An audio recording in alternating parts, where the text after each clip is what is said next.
Malam ini kita lanjutkan tafsir surah-surah mufassal. Kita sudah sampai pada surah Al-Lail. Kita baca bersama. A'udzu billahi minasy syaithanir rajim. Bismillahirrahmanirrahim. Wal-laili idza yaghsha وَالنَّهَارِ إِذَا تَجَلَّى وَمَا خَلَقَ الذَّكَرَ وَالْأُنثَى إِنَّ سَعْيَكُمْ لَشَتَّى فَأَمَّا مَنْ أَعْطَى وَاتَّقَى وَصَدَّقَ بِالْحُسْنَى فَسَنُيَسِّرُهُ لِلْيُسْرَى وَأَمَّا مَنْ بَخِلَ وَاسْتَغْنَى وَكَذَّبَ بِالْحُسْنَى فَسَنُيَسِّرُهُ لِلْعُسْرَى وَمَا يُغْنِي عَنْهُ مَالُهُ إِذَا تَرَدَّى إِنَّ عَلَيْنَا لَلْهُدَى وَإِنَّ لَنَا الآخرة والأولى وأنذرتكم نارا تلظى لا يصلاها إلا الأشقى الذي كذب وتولى وسيجنبها الأتقى الذي يؤتي ماله يتزكى وما لأحد عنده من نعمة تجزى إلا ابتغاء وجه ربه الأعلى ولسوف يرضى. Alhamdulillahi Rabbil Alamin. Allahumma arhamna bil Qur'ani. Amin. Surah Al-Lail atau Wal-Laili idza yaghsha ini adalah surah Makkiyah, yaitu yang turunnya sebelum Nabi hijrah ke Madinah. Allah mengatakan Wal-Laili, demi malam, idza apabila yaghsha menutupi, wan-nahari demi siang, idza apabila tajalla tampak, wa ma khalaqa demi zat yang menciptakan, az-zakara laki-laki, wal untha dan perempuan. Maksudnya Allah yang menciptakan itu. Kemudian Allah menyampaikan isi sumpahnya, yaitu inna sesungguhnya sa'yakum usaha kalian, maksudnya amal kalian, lasyatta sungguh berbeda-beda. Kemudian dijelaskan oleh Allah berbedanya itu gimana, fa amma man a'ta wattaqa dan seterusnya. Kaum muslimin rahimani wa rahimakumullah, Allah bersumpah dengan malam. Malam ini adalah ciptaan Allah. Malam menunjukkan kekuasaan Allah, juga menunjukkan nikmat Allah kepada hambanya. Kalau tidak ada malam, kita tidak bisa istirahat. Maka sumpah ini mengandung dua pelajaran. Pelajaran yang pertama, supaya kita paham bagaimana kekuasaan Allah. Pelajaran yang kedua, supaya kita paham bagaimana nikmat Allah Subhanahu wa ta'ala kepada kita. Karena itu sumpah-sumpah dalam Al-Quran biasanya mengandung dua pelajaran ini, ya. Tidak lepas dari dua pelajaran ini. Allah mengatakan demi malam apabila menutupi. Menutupi apa? Sebagian ulama tafsir mengatakan maksudnya ghasyian nahar, menutupi siang. Jadi siang ditutupi oleh malam sehingga pergi siang tadi. Sebagaimana disebutkan oleh Allah Subhanahu wa taala di dalam surah Al-Isra. Allah Subhanahu wa taala mengatakan waja'alna al-laila wan-nahara ayataini. Kami jadikan malam dan siang dua tanda kekuasaan Allah. Famahawna ayatal lail, kami hapus tanda malam, waja'alna ayatan nahari mubsirah, kami jadikan tanda siang menjadi terang benderang. Nah, maka datangnya malam ini menghapus siang, demikian juga datangnya siang menghapus malam. Pergantian seperti ini, inilah yang dimaksud wal-laili idza yaghsha. Yaghsha menutupi siang berarti ganti malam. Sebagian ulama tafsir mengatakan yang dimaksud menutupi adalah yaghshal khaliqah, menutupi seluruh makhluk bi dhalamihi, dengan kegelapannya. Nah, dua tafsir seperti ini bukan tafsir yang bertentangan, tidak.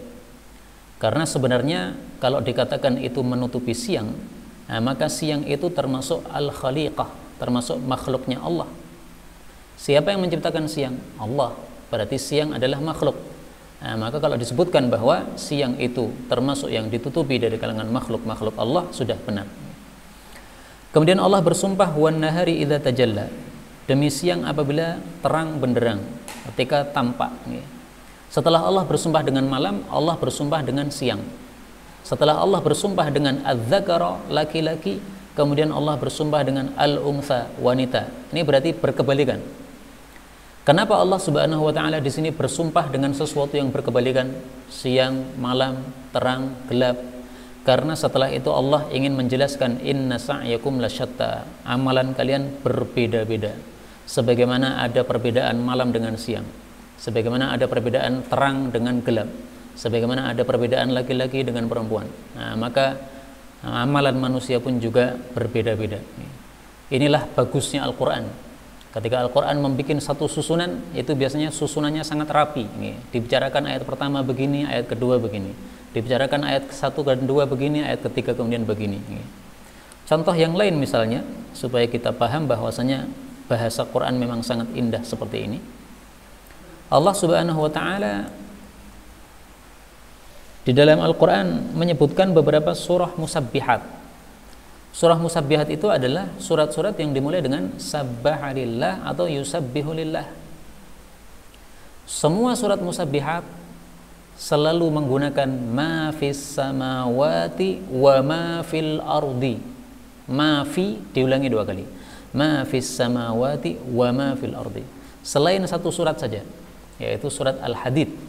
Nah, di sini kita dapatkan ma fis samawati wal ardi, langsung tidak ada ma lagi. Kenapa? Karena para ulama katakan setelah ayat ini Allah ingin bicara tentang dirinya. Lahu mulkus samawati wal ard. Huwal awwal wal akhir wal zahir wa huwa wal zahir wal batin wa huwa bikulli syai'in alim. Ini bicara tentang Allah Subhanahu wa taala, yang Allah itu sifatnya adalah Maha Esa, Maha sendiri. Nah, karena itu lebih cocok kalau ma fi ini diulang satu kali saja. Disebutkan satu kali aja, tidak usah diulang.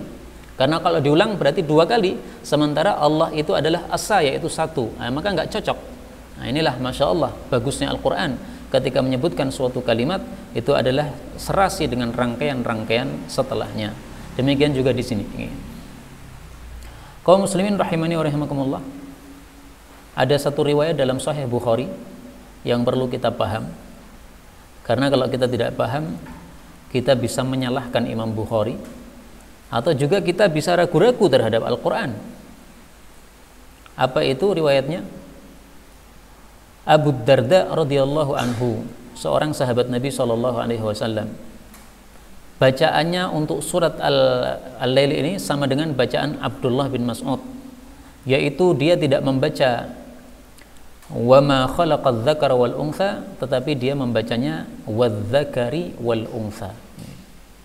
Jadi menurut mushafnya Ibnu Mas'ud itu adalah wan nahari idza tajalla wadz-dzakari wal untha, begitu. Tidak ada wa ma khalaqa. Nah, ketika dia menyampaikan ayat ini, maka Abu Darda mengatakan asyhadu, aku bersaksi, anni, bahwasanya aku sami'tun nabiyya, mendengar Nabi Muhammad sallallahu alaihi wasallam yaqra'u hakadha, membaca seperti itu, wadz-dzakari wal untha.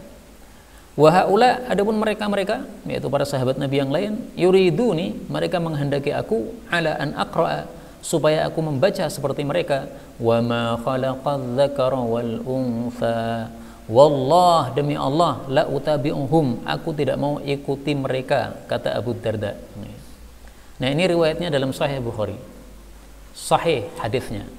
Tapi perlu kita pahami bahwasanya ketika ada perselisihan antara mayoritas para sahabat dengan 1-2 sahabat seperti ini, maka biasanya yang benar adalah mayoritas para sahabat.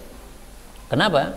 Karena Al-Quran itu oleh Nabi SAW disetorkan setiap tahun kepada malaikat Jibril alaihi salatu wassalam.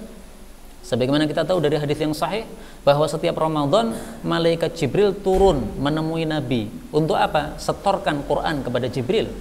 Jibril nyimak, Nabi baca, disetorkan. Nah, pada saat seperti itu kadang-kadang terjadi perubahan-perubahan.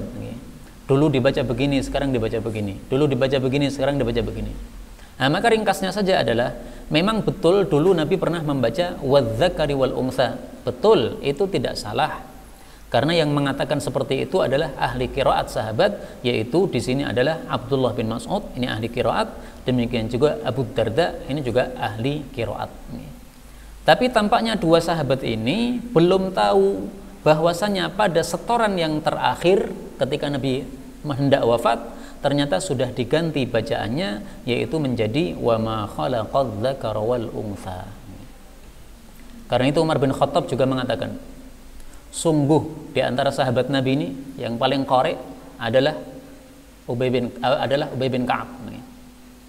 Sebagaimana sabda Nabi, yang paling qari di antara kalian adalah Ubay bin Ka'ab. Tapi kata Umar bin Khattab, kami meninggalkan sebagian bacaan-bacaan yang dibaca oleh Ubay bin Ka'ab. Kenapa? Karena Ubay bin Ka'ab punya prinsip, apapun bacaan yang sudah pernah saya dengar dari Nabi, saya tidak mau ngubah, katanya. Nah, Sayyidina Umar mengatakan tidak seperti itu sikap yang kami ambil. Sikap yang kami ambil adalah sebagaimana kata Allah dalam Al-Quran, ma nansakh min ayatin aw nunsiha na'ti bi khairim minha.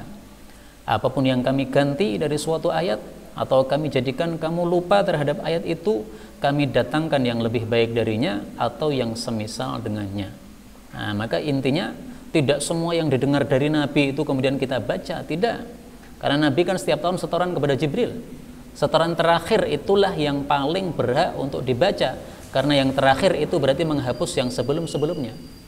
Nah, maka ringkasnya hadis tadi dalam Sahih Bukhari, meskipun itu hadisnya adalah hadis yang sahih ya, tetapi tidak boleh kita sekarang membaca wadzakari wal untha, tidak boleh.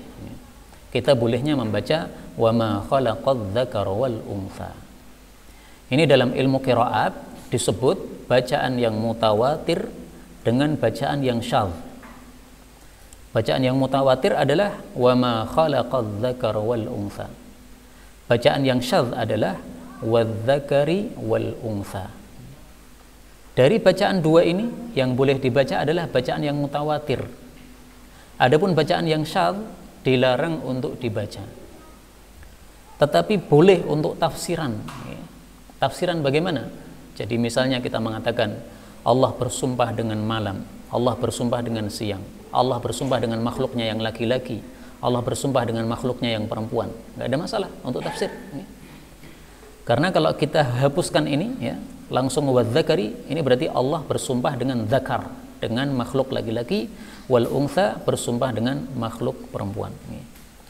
Mudah-mudahan bisa dipaham. Kita kembali ke ayat ini. Setelah Allah bersumpah, Allah kemudian berkata, inna sa'yakum lasyatta, sesungguhnya amalan kalian itu sungguh berbeda-beda. Maksudnya sa'yul mu'min wa sa'yul kafir, usahanya orang beriman dan usahanya orang kafir, yaitu amal-amal mereka sungguh berbeda-beda. Pertanyaan, kenapa berbeda? Karena orang kafir mereka hanya mengetahui apa yang ada di depan mata, yaitu kehidupan dunia. Kalau orang beriman, mereka tidak hanya mengetahui dunia, tapi mereka mengetahui setelah dunia, yaitu alam akhirat. Sehingga orang beriman hidupnya teratur. Teratur gimana? Dia tidak berani melanggar aturan, karena dia tahu bahwasanya kalau melanggar aturan nanti berakibat fatal pada waktu di akhiratnya. Harta orang tergeletak misalnya, orang beriman tidak mungkin berani mengambil. Kenapa? Ini berakibat fatal nanti di akhirat. Tapi kalau orang kafir yang tidak mengerti masalah akhirat, pasti diambil saja. Kenapa? Tidak paham akhirat. Allah Subhanahu wa taala sebutkan, dan ini ayat sering saya sampaikan. Ya'lamuna zahiran minal hayatid dunya. Mereka orang kafir hanya mengetahui yang zahir dari kehidupan dunia. Wa hum 'anil akhirati hum ghafilun. Sementara mereka itu dari akhirat mereka lalai. Orang-orang kafir ketika disuruh memberi makan kepada orang-orang miskin, apa kata mereka? Wa qala alladziina kafaru, berkata orang-orang kafir, lil ladziina amanu, kepada orang-orang beriman, anut'imu, kenapa kami harus beri makan? Mallau yasha'ullahu at'amah, orang-orang yang Allah kalau mau pasti Allah bisa ngasih makan. In antum illa fi dhalalim mubin, kalian itu yang suka ngasih makan pada orang-orang miskin itu adalah sesat kalian. Itu kata orang-orang kafir, karena mereka nggak paham masalah akhirat, tidak paham masalah pahala, mikirnya pokoknya dunia saja, bagaimana dia senang hidup di dunia. Nah, orang beriman tidak seperti itu. Itu sebabnya kenapa orang beriman dan orang kafir amalannya berbeda-beda. Kemudian Allah sebutkan contoh perbedaannya. Fa'amma, maka adapun man, orang yang a'ta, memberikan, wattaqa, dan bertakwa, wasaddaqa, dan dia membenarkan, bil husna, dengan sesuatu yang terbaik, fasanuyassiruhu, maka kami akan memudahkan dia, lil yusra, untuk kemudahan. Ini adalah sifatnya orang beriman. Pertama, sifatnya a'ta, memberi. Memberi apa? Memberikan ma umira bi ikhrajihi, memberikan sesuatu yang dia disuruh oleh Allah untuk memberikan. Karena itu kata-kata a'ta ini mencakup dua macam pemberian. Pemberian yang berupa zakat, baik itu zakat mal atau zakat fitrah. Demikian juga pemberian nafkah-nafkah harian. Seorang suami kasih kepada istrinya, seorang bapak kasih kepada anaknya nafkah untuk makan sehari itu. Ini tercakup semuanya. Karena kita manusia ini punya kewajiban. Laki-laki punya kewajiban menafkahi istri, bapak punya kewajiban menafkahi anak. Nah, maka ini semuanya masuk dalam kata-kata a'ta. Adapun yang dimaksud wattaqa, bertakwa, yaitu bertakwa kepada Allah sehingga dia melakukan apa yang diperintahkan oleh Allah. Melakukan kewajiban memberi nafkah kepada anak istri, melakukan kewajiban membayarkan zakat, baik itu zakat mal maupun zakat fitrah. Nah, orang beriman kenapa dia itu mau memberi seperti itu? Ada kewajiban zakat, disuruh keluarkan 2,5%-nya. Kenapa dia mau memberikan seperti itu? Itu karena mereka yakin ada pahalanya. Rasul bersabda, kullu nafaqatin yunfiquhal abdu, setiap nafkah yang dikeluarkan oleh seorang hamba, yu'jaru fiha, pasti dikasih pahala oleh Allah, illal bunyan, kecuali untuk bangunan, maka enggak ada pahalanya. Maksudnya untuk memewahkan bangunan. Rumah sudah bagus, dipermak lagi biar lebih cantik, lebih bagus, itu yang nggak ada pahalanya. Kalau rusak diperbaiki, insya Allah ada pahalanya. Yang dimaksud wasaddaqa bil husna, membenarkan sesuatu yang paling bagus, itu maksudnya adalah membenarkan adanya pahala di dalam jannah. Jadi al husna itu nama lain dari jannah. Dalilnya apa? Bahwasanya al husna nama lain dari jannah. Dalilnya hadis yang lain, ayat yang lain. Allah Subhanahu wa taala mengatakan lilladzina ahsanu al-husna wa ziyadah. Lilladzina ahsanu, bagi orang-orang yang berbuat baik mendapatkan al-husna. Nah, al-husna ini para ulama tafsir mengatakan ini adalah jannah. Kenapa? Karena setelahnya disebutkan wa ziyadah, dan mendapatkan tambahan. Ternyata tambahan ini ditafsirkan oleh Nabi, yaitu melihat kepada Allah Subhanahu wa taala. Maka orang beriman dijanji dua. Janji yang pertama, masuk jannah. Kalau sudah masuk jannah, janji yang kedua diberi tambahan oleh Allah. Tambahannya apa? Melihat Allah Subhanahu wa ta'ala. Nah, maka ini dalil bahwasanya al-husna nama lain dari jannah. Maka wasaddaqa bil husna, dia membenarkan adanya jannah sehingga dia mau berinfak. Dia membenarkan adanya jannah sehingga dia mau keluarkan zakat. Tidak dikurangi sama sekali. Kenapa? Ini akan mendapatkan pahala di dalam jannah dari Allah Subhanahu wa taala. Sebagaimana hadis Nabi SAW tentang orang yang mengeluarkan zakat, apa kata Nabi? Man a'taha, barang siapa yang membayarkan zakat, mu'tajiran biha, karena ingin mencari pahala dengannya, falahu ajruha, dia dapat pahalanya. Wa man mana'aha, tapi siapa yang menghalanginya, yaitu tidak mau membayar zakat, fa inna akhidhuha, kami tetap akan ambil, dipaksa, wa syatra malihi, plus separuh dari hartanya, azmatun min azamati rabbina, sebagai kewajiban dari Allah Subhanahu wa taala. Ini hadis diriwayatkan oleh Abu Dawud dan yang lain-lainnya.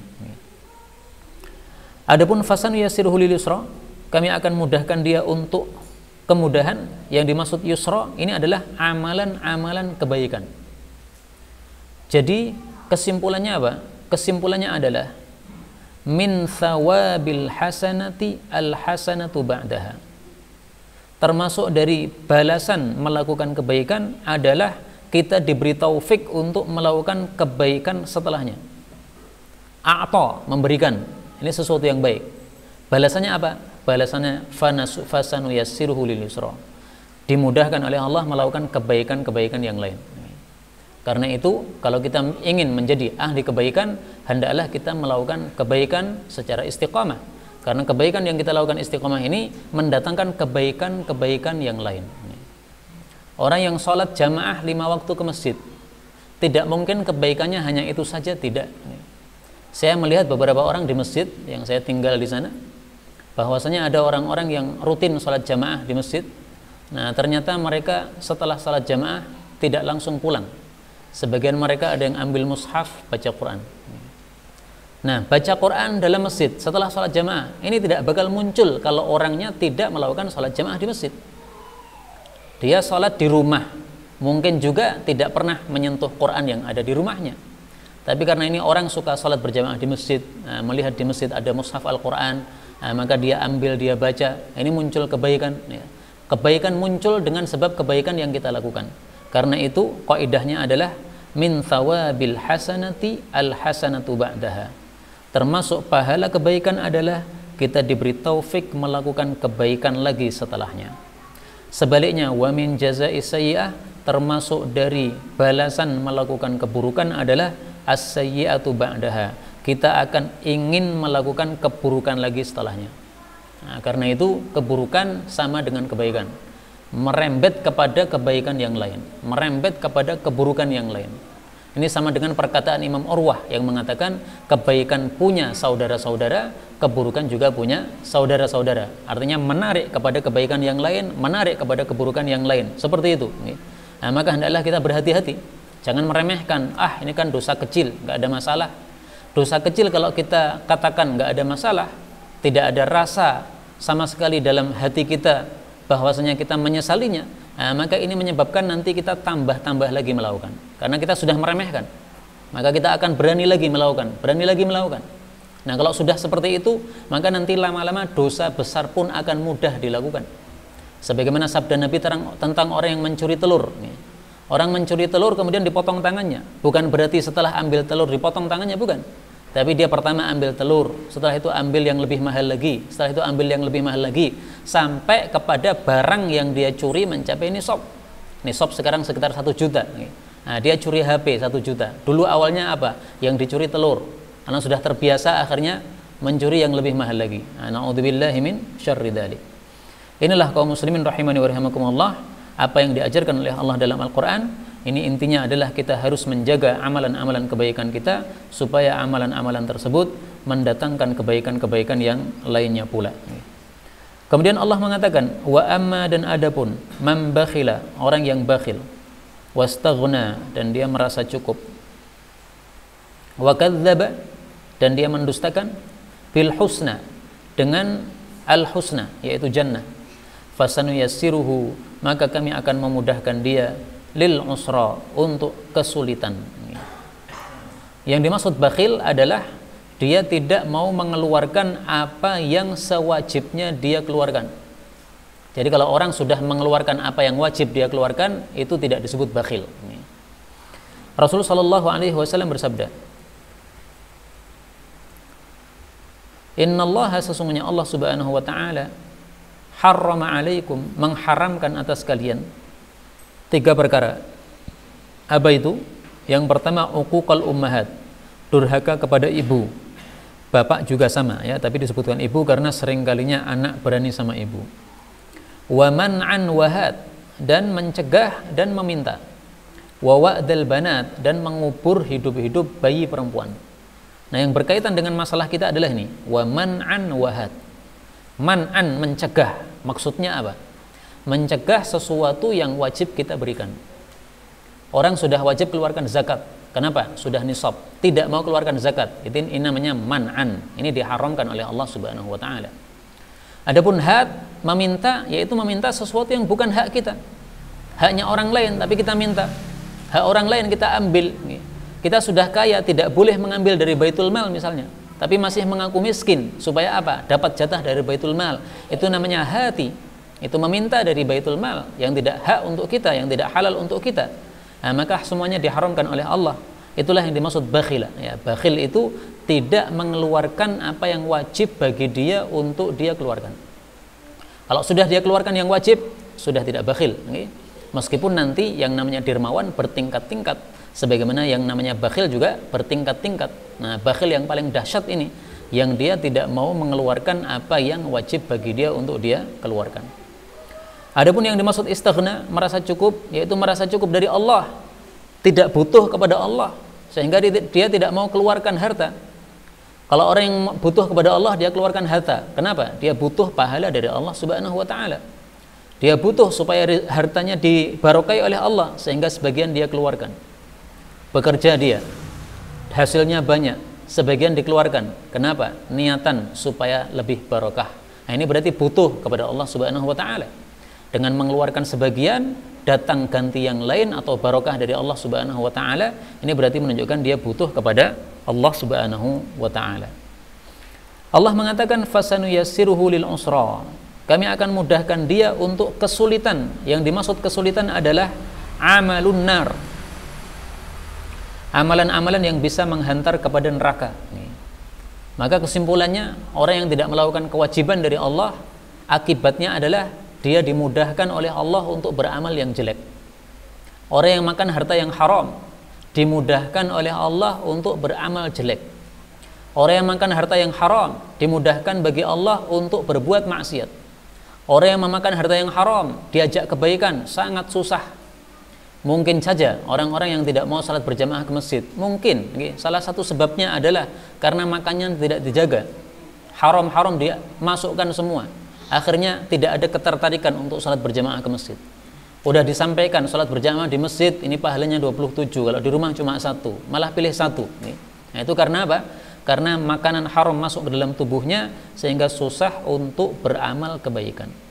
Rasul sallallahu alaihi wasallam bersabda, ini dalil saya. Rasul sallallahu alaihi wasallam bersabda, kullu jasadin, setiap tubuh, nabata min suhtin, yang tumbuh dari sesuatu yang haram, fannaru aula bihi, maka neraka itu lebih dekat kepada dia. Hadis riwayat Tabarani sahih. Rasul juga bersabda, dirham riba asyaddu indallah, lebih dahsyat di hadapan Allah min sittatin wa thalathina zanyah, daripada 36 kali zina. Wa man nabata lahmuhu, dan siapa yang dagingnya tumbuh min suhtin, dari sesuatu yang haram, fannaru aula bih, maka neraka lebih dekat kepada dia.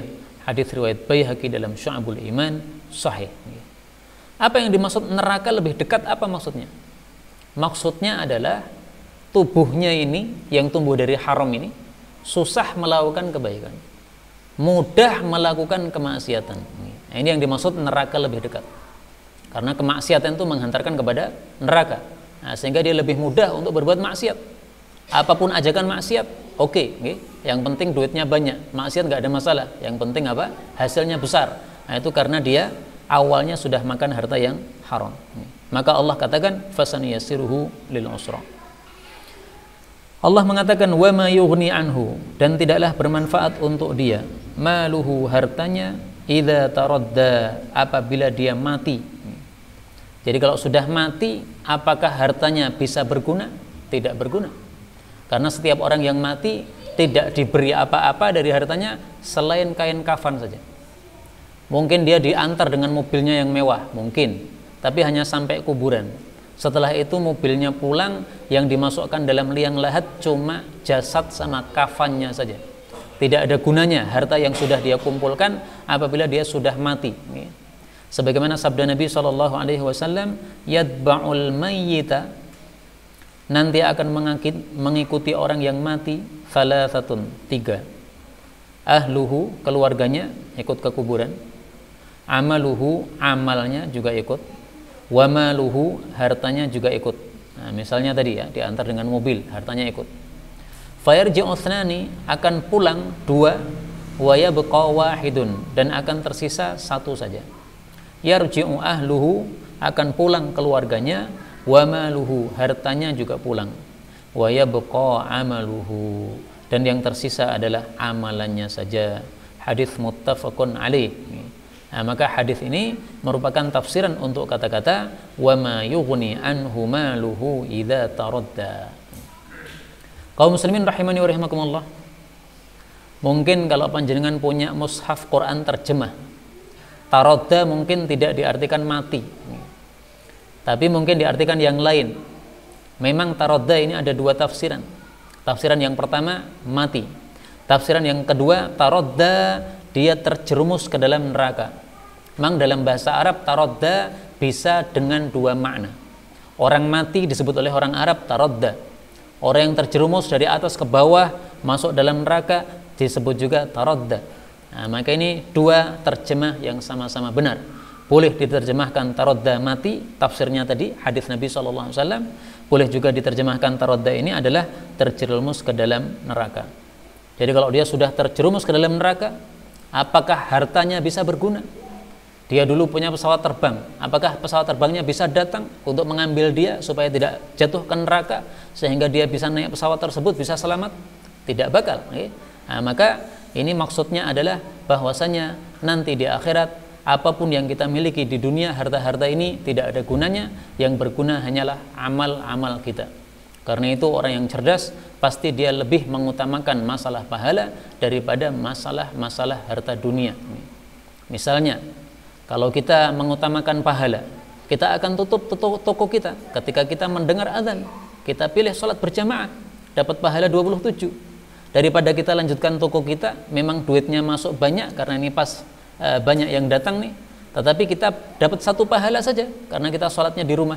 Nah, pasti kita lebih mengutamakan yang akhirat apabila memang kita termasuk orang-orang yang berakal, termasuk orang-orang yang diberi taufik oleh Allah Subhanahu wa ta'ala.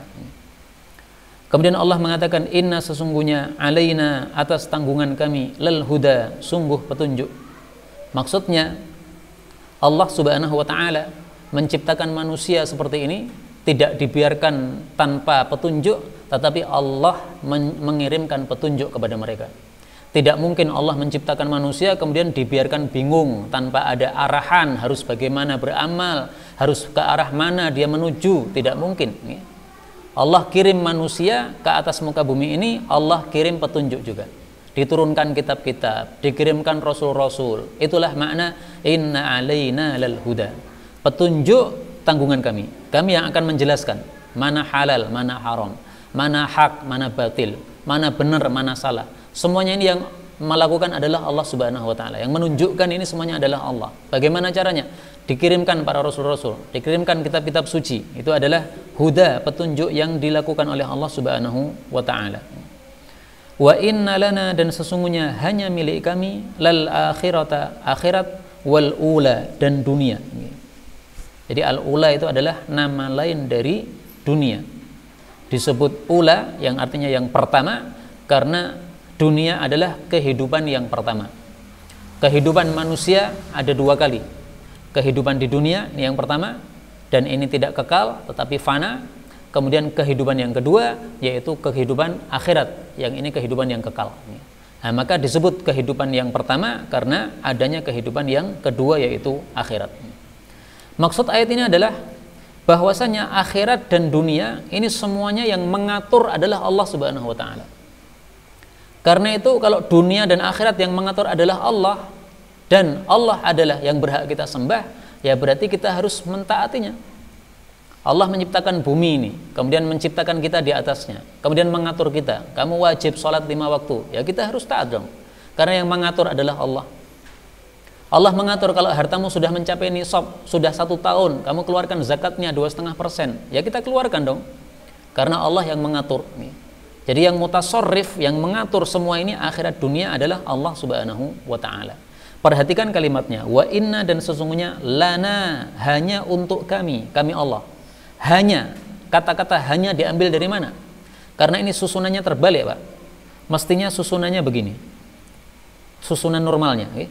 Wa innal akhirata wal ula lana. Ini susunan normal.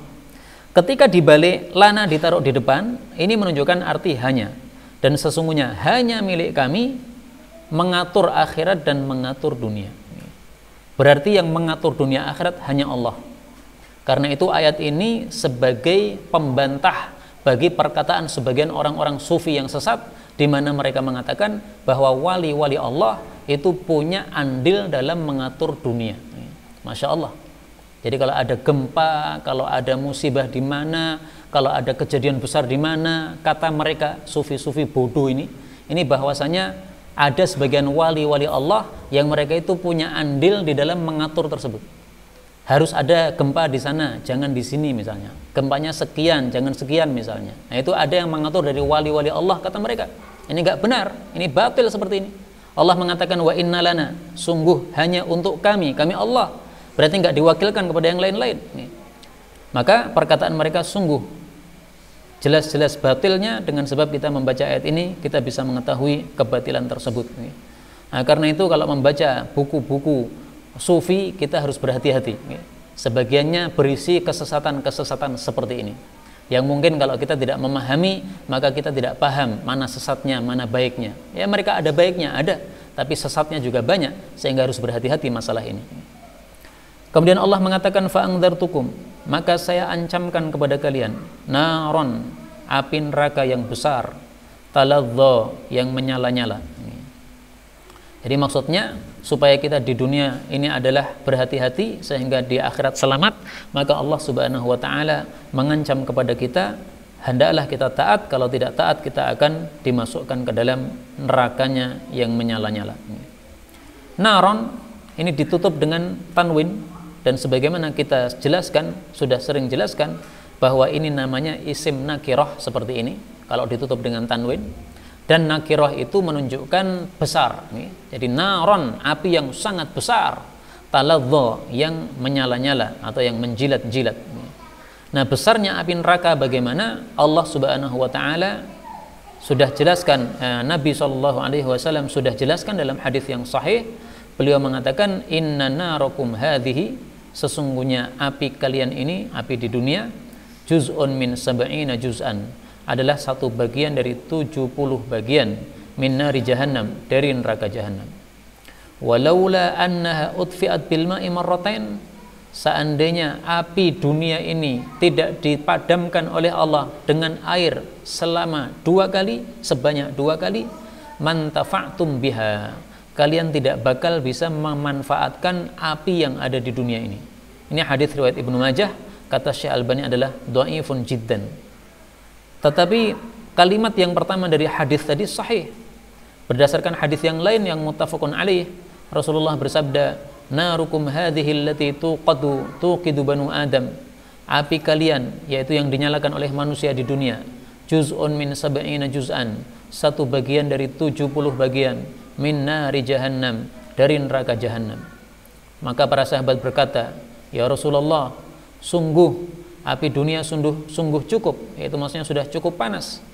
Maka Nabi mengatakan, maka sesungguhnya api akhirat itu dilipat gandakan atas api dunia sebanyak 69 kali, dan masing-masingnya panasnya seperti panas yang ada di dunia ini. Hadis muttafaqun alaih sahih. Nah, itulah sebabnya Allah sebut di sini naron, dengan kata-kata nakirah, pakai tanwin di akhirnya, untuk menunjukkan ta'zim, untuk membesarkan masalah, untuk menunjukkan bahwa apinya bukan api biasa, tapi api yang sangat dahsyat sekali. Na'udzubillah. Kemudian Allah mengatakan, la yaslaha, tidaklah masuk ke dalam api tersebut illal ashqa, kecuali orang yang paling celaka. Maksudnya orang kafir. Nah, sebagian orang salah paham, Pak. Dikira ayat ini menunjukkan bahwa yang bisa masuk neraka hanya orang kafir.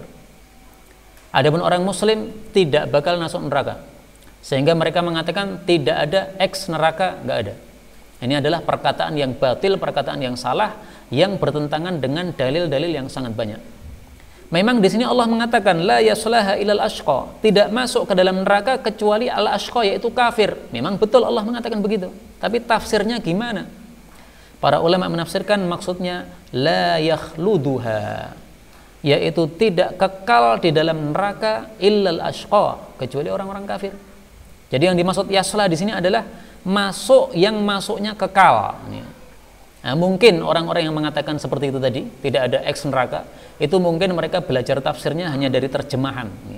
La yaslaha, tidak masuk ke dalam neraka ilal ashqa, kecuali al ashqa, yaitu orang kafir. Berarti nggak ada yang muslim masuk neraka. Nah, itu salah seperti itu. Hadis yang sahih sangat jelas menunjukkan bahwasanya Rasulullah sallallahu alaihi wasallam bersabda, walakin nasun, walakin akan tetapi nasun, ada beberapa manusia, asabathumun nar, mereka terkena api neraka, bidunubihim, dengan sebab dosa-dosa mereka, fa'amatathum imatah, lalu mereka mati, betul-betul mati dalam neraka, hatta idza kanu fahman, kalau sudah jadi abu, kalau sudah jadi arang, udhina bisyafa'ah, diizinkan dapat syafa'ah, kemudian keluar dari neraka. Kemudian Rasulullah sallallahu alaihi wasallam menjelaskan, thumma qila, kemudian dikatakan, ya ahlal jannah, wahai ahli jannah, afidu alaihim, tuangkanlah kepada mereka.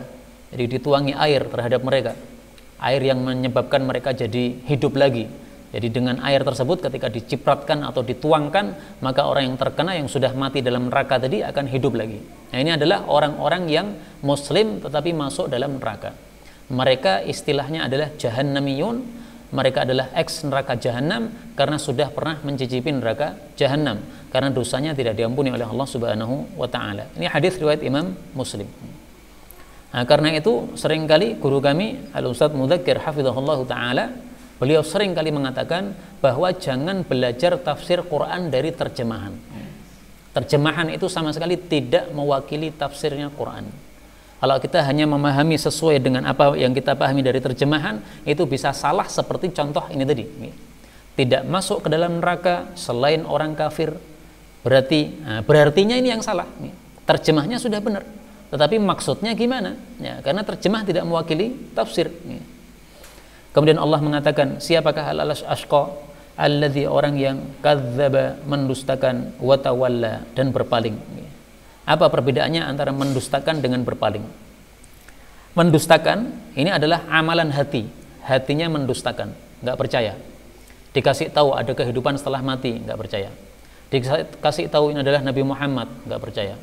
Dikasih tahu ini Quran adalah kalam Allah, nggak percaya. Itu kadzdzaba. Yang dimaksud tawalla, berpaling, itu adalah anggota tubuhnya.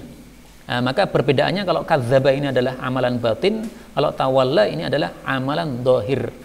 Badannya berpaling, disuruh sholat nggak mau sholat, disuruh sujud nggak mau sujud, disuruh keluarkan zakat nggak mau zakat. Nah, ini berarti badannya berpaling, tidak mau mengamalkan. Wasayajannabuha, dan akan dijauhkan dari neraka al-atqa, orang-orang yang paling bertakwa. Yang dimaksud orang yang paling bertakwa adalah orang yang bertakwa. Jadi bukan berarti yang dijauhkan dari neraka hanya yang paling takwa, sementara yang takwanya sedikit-sedikit kayak kita ini berarti tidak dijauhkan, enggak begitu. Meskipun kalimatnya adalah al-atqa, orang yang paling takwa, tetapi tafsirannya adalah at-taqi, orang yang bertakwa. Karena kalau hanya yang paling bertakwa, berarti yang paling bertakwa adalah Nabi Muhammad SAW. Berarti yang dijauhkan dari neraka hanya Nabi Muhammad saja. Selain Nabi Muhammad tidak bisa masuk jannah kalau begitu. Tidak seperti itu tafsirnya. Nah, maka atqa ini ya, terjemahnya adalah memang paling bertakwa, tetapi maksudnya orang yang bertakwa kepada Allah Subhanahu wa taala. Siapa mereka? Alladzi, orang yang yu'ti, memberikan, malahu, hartanya, yatazakka, untuk membersihkan diri. Ayat ini turun berkaitan dengan Abu Bakar As-Siddiq radhiyallahu taala anhu. Abu Bakar As-Siddiq mengumpulkan beberapa budak, jumlahnya 20 atau lebih, kemudian mereka dimerdekakan untuk mencari ridha Allah Subhanahu wa taala. Salah satunya adalah Sayyidina Bilal. Karena Bilal ini seringkali disiksa oleh majikannya. Disiksanya bukan karena salah apa-apa, hanya karena dia mengucapkan asyhadu an la ilaha illallah Muhammadur Rasulullah. Maka Sayyidina Abu Bakar merasa kasihan kepada Sayyidina Bilal, akhirnya dibeli untuk dimerdekakan. bukan untuk dijadikan sebagai budaknya, enggak. Dibeli untuk dimerdekakan supaya dia bebas ibadah kepada Allah. Maka Allah turunkan ayat ini, yu'ti malahu, Abu Bakar berikan hartanya. Untuk apa? Apakah supaya dia memiliki budak tadi? Oh enggak, yatazakka, untuk membersihkan diri, yaitu dia maksudnya ingin mendapatkan pahala dari Allah Subhanahu wa taala. Karena itu dari ayat ini kita ambil pelajaran bahwasanya harta dunia itu baik atau buruknya tergantung siapa yang pegang, Pak. Yang pegang orang baik, harta jadi baik. Yang pegang orang buruk, harta jadi buruk. Karena itu Islam tidak pernah mengajarkan kepada kita bencilah kepada harta. Enggak. Harta bukan untuk dibenci, tetapi bagaimana kita caranya menggunakan harta ini untuk sesuatu yang meridhakan Allah Subhanahu wa taala. Rasulullah pernah kirim Amr bin As. Wahai Amr bin As, kamu akan saya kirim perang. Amr bin As ini ahli perang. Maka Nabi mengatakan, mudah-mudahan nanti kamu bisa menang, kemudian kamu pulang mendapatkan harta ghanimah yang banyak. Nah, maka Amr bin As mengatakan, ya Rasulullah, saya masuk Islam ini bukan untuk mencari harta yang banyak. Saya masuk Islam ini supaya saya dapat ridha Allah Subhanahu wa taala. Artinya, saya tidak perlu harta. Engkau kasih harta, saya enggak perlu harta. Engkau kasih harta ghanimah, rampasan perang, saya enggak perlu. Nah, maka Rasulullah mengatakan, wahai Amr bin As, ni'imma bil malis salih fi yadir rajulis salih. Betapa bagusnya harta yang baik apabila dipegang oleh tangannya orang-orang yang saleh. Artinya sekaligus ini merupakan tazkiyah dari Nabi bahwasanya Amr bin As adalah seorang sahabat Nabi yang baik, yang apabila dia nanti dapat kekayaan yang banyak dengan sebab harta ghanimah yang dia dapatkan, pasti dia akan mendapatkan pahala yang lebih banyak lagi dengan harta tersebut. Tidak digunakan untuk sesuatu yang maksiat, tapi digunakan untuk sesuatu yang mendapatkan ridha Allah Subhanahu wa taala. Nah, maka di sini pelajaran yang sangat penting, yu'ti malahu yatazakka. Abu Bakar As-Siddiq gunakan hartanya untuk mencari pahala dari Allah Subhanahu wa taala. Maka Islam sama sekali tidak pernah mengajarkan kita bencilah duit, enggak. Duit itu adalah sesuatu yang netral. Netral bagaimana? Tergantung siapa yang pegang. Yang pegang orang baik dengan mendatangkan pahala, yang pegang orang buruk akan mendatangkan dosa. Allah mengatakan wama li ahadin, dan tidaklah kepada seorang pun indahu pada dia min nikmatin, dari satu kenikmatan, tujza, yang akan dibalas, illa ibtigha'a, kecuali untuk mencari wajhi rabbih, wajah Rabbnya, al-a'la, yang paling tinggi. Maksudnya orang yang bertakwa ini memberikan harta bukan karena adanya nikmah, adanya jasa yang tujza, yang dia membalas jasa tersebut. Abu Bakar memerdekakan Bilal. Apakah Bilal punya jasa kepada Abu Bakar sehingga Abu Bakar memerdekakan untuk balas jasa? Tidak sama sekali. Sama sekali untuk mencari ridha Allah Subhanahu wa taala. Karena itu Abu Bakar ketika akan memerdekakan Bilal dan lain-lainnya tadi, 20 orang budak tadi, maka bapaknya Abu Bakar As-Siddiq mengatakan, wahai Abu Bakar, kalau kamu ingin merdekakan budak, hendaklah kamu pilih budak-budak yang kuat, sehingga ketika mereka sudah kamu merdekakan, suatu saat kamu dalam kondisi yang membutuhkan pertolongan, orang-orang kuat yang kamu merdekakan ini akan membantu engkau. Ini perkataan bapaknya Abu Bakar As-Siddiq. Maka Abu Bakar As-Siddiq menyampaikan bahwasanya apa yang dia lakukan ini semata-mata untuk mendapatkan ridha Allah, bukan untuk mencari jasa dari mereka-mereka yang sudah dia merdekakan tersebut, ya, bukan untuk mencari balas jasa dari apa yang sudah dia merdekakan tersebut. Maka di sini Allah katakan ibtigha'a wajhi rabbil a'la, hanya untuk mencari wajah Allah. Maksudnya mencari wajah Allah, ingin melihat wajah Allah. Maka ini dalil bahwasanya Allah punya wajah. Wajahnya bagaimana? Tidak boleh ditanyakan. Yang jelas laisa kamitslihi syai', Allah tidak seperti makhluk. Tetapi Allah mengatakan Allah tangannya terhampar, ya kita mengatakan berarti Allah ada tangannya. Allah mengatakan wajhi rabbihi, wajah Allah, berarti ya Allah mempunyai wajah. Wajahnya bagaimana? Ini suatu perkara yang gaib, yang kita tidak bisa bertanya dan kita tidak bisa membayangkan karena masalah gaib. Dalam hadis Nabi SAW, beliau mengatakan, innakum, sesungguhnya kalian, satarawna rabbakum, akan melihat Rabb kalian, melihat Allah, kama tarawna hadzal qamar, sebagaimana kalian melihat bulan ini. Waktu itu adalah bulan purnama. La tudamuna fi ru'yatihi, fa in istata'tum alla tughlabu ala salatin qabla tulu'i syamsi wa salatin qabla ghurubiha faf'alu. Kalau kalian mampu untuk tidak terkalahkan melakukan salat sebelum terbit matahari, maksudnya salat subuh, dan salat sebelum tenggelam matahari, maksudnya salat asar, maka lakukanlah. Artinya dengan rutin melakukan salat subuh dan asar, demikian juga salat 5 waktu yang lain, ini menyebabkan kita nanti bisa melihat Allah Subhanahu wa ta'ala di dalam jannahnya nanti. Nah, para ulama katakan bahwasanya melihatnya manusia kepada Allah pada jannah nanti itu tergantung kepada amalannya. Kalau dia termasuk orang yang tingkatannya tinggi di hadapan Allah, itu bisa melihat Allah setiap saat. Kalau dia tingkatannya biasa-biasa, maka dia melihat Allahnya adalah setiap pekan sekali. Kalau lebih baik lagi, maka dia bisa melihat Allah sehari sekali, atau setiap pagi sama setiap sore. Nah, tergantung amalan kita masing-masing. Karena itu mudah-mudahan kita semuanya mendapatkan ampunan dari Allah, sehingga dosa-dosa kita tidak dihitung oleh Allah, dan kita langsung masuk ke dalam jannah tanpa hisab, tanpa adab. Amin ya rabbal alamin. Ada satu hadis tetapi dhaif, bahkan palsu, menggambarkan apa yang saya sampaikan tadi.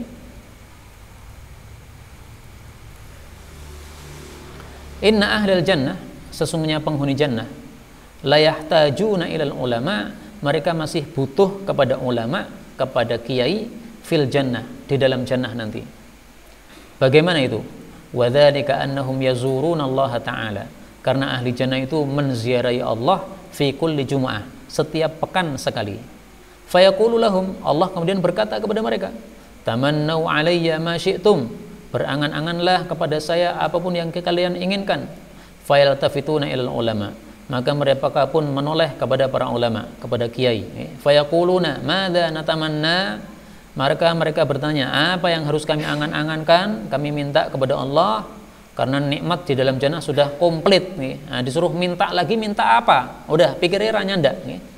Fayaquluna, maka para ulama menjawab, tamannau alaihi, berangan-anganlah kepada Allah, kada wa kada, ini itu nih. Fahum yahtajuna ilaihim fil jannah, maka mereka masih butuh kepada ulama di dalam jannah, kama yahtajuna ilaihim fid dunya, sebagaimana mereka butuh kepada ulama pada saat di dunia. Tapi hadis ini riwayat Ibnu Asakir, derajatnya adalah palsu. Hanya kalimat pertama, bahwasanya ahli jannah itu menziarahi Allah Ta'ala pada setiap Jumat, ini ada dalilnya yang sahih, sebagaimana saya jelaskan tadi. Jadi para ulama mengatakan sebagian ahli jannah melihat Allah setiap Jumat, sebagiannya lagi melihat setiap hari, sebagiannya lagi melihat setiap saat. Nah, itu berdasarkan riwayat-riwayat yang sangat banyak. Salah satunya mungkin bisa dibaca dalam kitab karyanya Al-Imam Al-Baihaqi yang berjudul Al-Jannah wan Nar. Nah, di sana riwayat-riwayat semacam itu sangat banyak. Kemudian Allah mengatakan wala saufa yarda, dan dia akan ridho. Maksudnya kalau sudah mendapatkan balasan dari Allah, dia akan ridho. Kalau di dunia mungkin kita belum mendapatkan balasan. Memerdekakan Bilal, setelah itu dapat balasan apa? Enggak ada balasan apa-apa. Sayyidina Bilal juga orang miskin, tidak bisa balas jasa kepada Sayyidina Abu Bakar, enggak ada balasan apa-apa. Tetapi bukan itu yang dicari oleh orang-orang yang ikhlas karena Allah. Yang dicari hanyalah as-sawaba fil jannah, balasan nanti di dalam jannah. Maka orang yang mencari balasan dalam jannah dijanjikan oleh Allah wala saufa yarda, dia akan ridha terhadap apa yang sudah diberikan oleh Allah Subhanahu wa taala. Kaum muslimin rahimani wa rahimakumullah, sebagai penutup saya tidak lupa untuk menyampaikan kaidah yang terkenal yang mengatakan al-ibratu bi'umumil lafzi la bi khususis sabab. Memahami dalil itu dengan melihat lafalnya yang umum, tidak melihat kepada sebabnya yang khusus. Maksudnya ayat tadi ini bicara tentang Sayyidina Abu Bakar, ini sebabnya yang khusus. Tetapi untuk memahami ayat seperti ini adalah dengan cara pemahaman umum, sehingga ayat ini berlaku untuk semuanya, tidak hanya kepada Sayyidina Abu Bakar. Siapapun orang yang dia itu adalah yu'ti malahu yatazakka, memberikan hartanya, mengeluarkan hartanya untuk cari pahala. Wa ma li ahadin indahu min ni'matin tujza, bukan untuk balas jasa, bukan juga untuk mencari balas jasa dari orang lain, tetapi illa ibtigha'a wajhi rabbil a'la, tetapi hanya untuk mendapatkan wajah Allah, untuk bisa melihat wajah Allah dalam jannah. Maka orang tersebut pasti termasuk mendapatkan janji yang ada dalam ayat ini, tidak harus dia adalah Sayyidina Abu Bakar As-Siddiq radhiyallahu taala anhu. Wallahu a'lam bishawab. Inilah yang dapat kita bicarakan, benarnya dari Allah, dan apabila ada salahnya fa astaghfirullahal azim li wa